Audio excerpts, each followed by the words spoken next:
గాంధీ భవన్లో కాంగ్రెస్ నేతల సమావేశం ముగిసింది. Deputy CM Bhatti Vikramarka party నేతలకు కీలక సూచనలు జారీ చేశారు. 2 గంటల పాటు కొనసాగిన ఈ సమావేశంలో ప్రజలు, ప్రభుత్వానికి, పార్టీకి మధ్య గ్యాప్ ఉండొద్దని సూచించారు.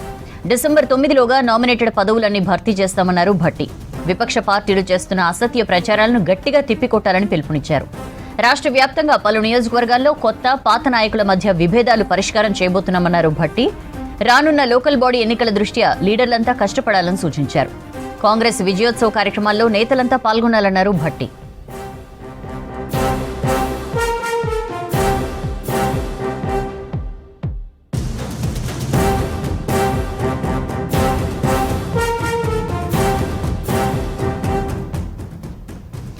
లగచర్ల దాడి పథకం ప్రకారమే జరిగిందన్నారు ఎంపీ మల్లు రవి. సమావేశంలో లగచర్ల దాడిని ముక్త కంఠంతో ఖండించామని చెప్పారు.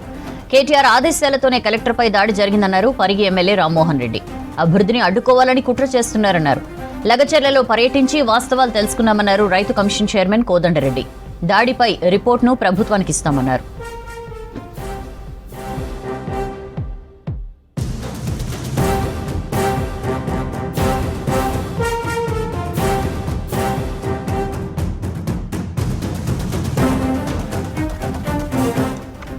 మీటింగ్ కి సంబంధించి డీటెయిల్స్ తెలుసుకుందాం. షరీఫ్ మనతో లైవ్ లో జాయిన్ అవుతున్నారు. షరీఫ్, 2 గంటల పాటు జరిగిన మీటింగ్ కి సంబంధించిన ఇన్ఫర్మేషన్ ఏంటి?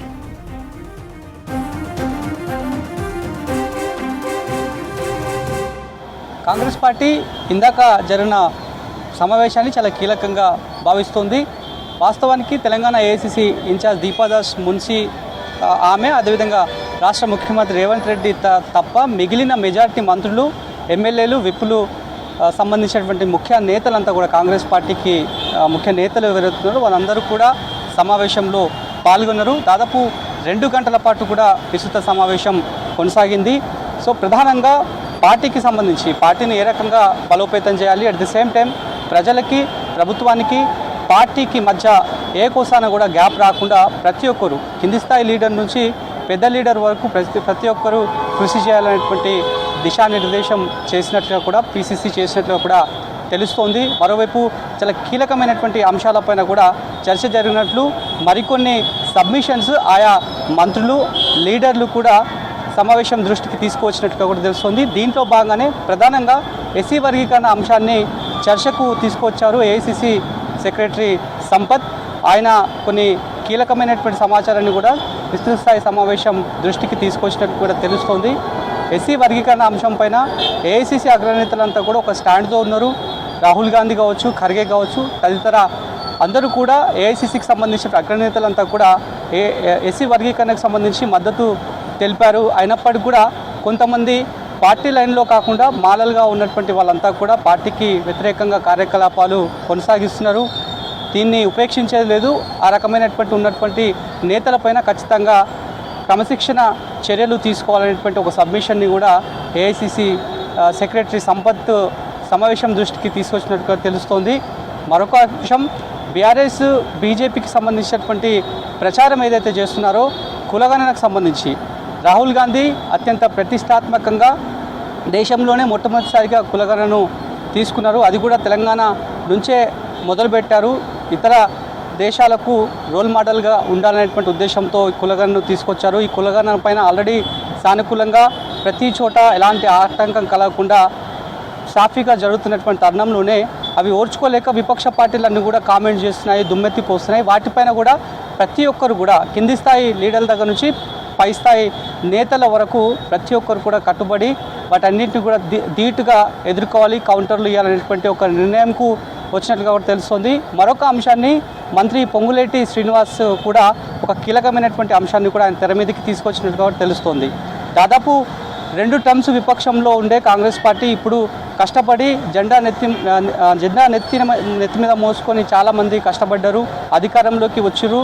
పార్టీల కోసం చాలామంది హానర్గా ఈగర్లీ వెయిట్ చేస్తూ ఉంటారు. కాబట్టి నామినేటెడ్ పోస్టులకు సంబంధించి ఇంకా చాలా లేట్ అవుతోంది. వాటిపైన ఒక స్పష్టమైనటువంటి వైఖరి తీసుకుంటే వచ్చేటువంటి లోకల్ బాడీ ఎన్నికలు కావచ్చు, జిహెచ్ఎంసీ ఎన్నికలు కావచ్చు, పార్టీకి సంబంధించినటువంటి ఏ యాక్టివిటీలో అయినా చిన్న లీడర్ దగ్గర నుంచి పెద్ద లీడర్ వరకు ఈ నామినేటెడ్ పోస్టులు కనుక మనం త్వరితగతిన భర్తీ చేస్తే ఈ మేరకు పీసీసీ ప్రభుత్వాన్ని ప్రభుత్వం దృష్టికి తీసుకుపోతే బాగుంటుంది అనే అంశాన్ని సమావేశం ముందు తెర మీదకి తీసుకువచ్చినప్పుడు సో ఒక డేట్ని కూడా ఫిక్స్ చేసినట్టుగా తెలుస్తోంది. డిసెంబర్ 9 తారీఖు లోపు నామినేటెడ్ ఇప్పటికే దాదాపు 3 కమిషన్ను కలుపుకొని 37 నామినేటెడ్ పోస్టులను మొదటి దఫా ప్రభుత్వం భర్తీ చేసింది. ఇంకా 50కి పైగా కీలకమైనటువంటి కమిషన్లకి నామినేటెడ్ పోస్టులు భర్తీ చేయాల్సినటువంటి అవసరం ఉంది. ఇప్పటికే ఆశావాహులందరూ కూడా చాలా నెలల సంధి వాళ్ళు వెయిట్ చేస్తున్నారు. నామినేటెడ్ పోస్టు ఇప్పుడు వస్తుంది రేపు వస్తుంది అనేటువంటి ఒక ఆసక్తితో వాళ్ళు ఉన్నారు. కాబట్టి దానిపైన స్పష్టత ఇస్తే తన నమ్ముకుని ఉన్నటువంటి లీడర్కి నమ్ముకుని ఉన్నటువంటి కార్యకర్త ఎవరైతున్నారో పలానా లీడర్కి పోస్ట్ వచ్చింది, సో ఇంకా యాక్టివ్గా గ్రౌండ్ రియాలిటీలో పనిచేసే విధంగా అవకాశాలు ఉంటాయి. సో ఇలాంటి గ్యాప్సెస్ ఉన్నాయి కాబట్టి వాటిపైన కూడా దృష్టి సారించాలి అనేటువంటి విషయాన్ని అయితే చాలా స్పష్టంగా చెప్పినట్లుగా తెలుస్తోంది. సో పూర్తి స్థాయిలో మాత్రం చాలా అంశాలు ఇప్పుడు కాంగ్రెస్ పార్టీ అధికారంలోకి వచ్చి సంవత్సరం దాటిపోయింది. ఇక విజయోత్సవాలు కూడా జరుగుతున్నాయి. విజయోత్సవాలకు సంబంధించి కొనసాగింపుగా వరంగల్లో సభను ఏర్పాటు చేసి వరంగల్కి సంబంధించినటువంటి జనాలకి పూర్తి స్థాయిలో ఏం చేయబోతోంది ప్రభుత్వం అనేటువంటి అంశాన్ని చెప్పారు. ఇంకా నెక్స్ట్ రాష్ట్ర వ్యాప్తంగా ఉన్నటువంటి ఈ విజయోత్సవ సమావేశాలన్నీ కూడా జరుగుతాయి, సభలన్నీ కూడా జరుగుతాయి. వాటిపైన ఏ రకమైనటువంటి పార్టీ పరంగా యాక్టివిటీస్ ఉండాలి అనేటువంటి అంశాలపైన దిశానిర్దేశం చేసినట్టుగా కూడా తెలుస్తుంది.